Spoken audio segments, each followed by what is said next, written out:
You know, an alarming number of African-American males are not graduating high school in Nashville, and the reasons vary, but one on the list includes students joining gangs. Fox 17 News reporter Justin McFarland is live in the studio with more on one student who goes from getting shot to actually getting an education and getting ready to graduate. Absolutely, and what a wake-up call for this young man we're about to tell you about. He's been through quite a bit. Now, one study says less than half of black male students in Nashville don't graduate high school on time. Now, every student reaches a crossroads before they drop out or graduate. But for Jevell Rucker, that crossroads was life or death. Gang violence, drugs, a lot of stuff.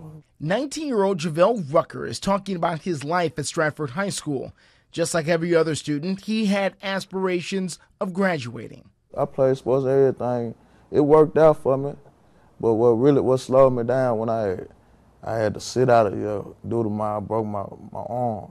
After that, Rucker said he began running with a rough crowd and eventually joined a gang. Gang violence, fights. Just stuff that was within the neighborhood, and that's where I was from, in that area. One night, Rucker says that violence came to a head when he was shot once in the chest. He said the shooting involved drugs. It took me for me to get shot and for me to see that it's more into life than what I was living at that time. He is just one of many students facing a tough time getting to graduation day.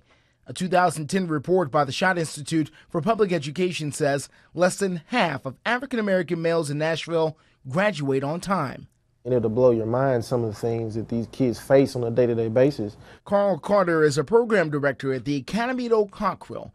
It gives students like Rucker, who could not make it in their traditional high school, a chance to graduate.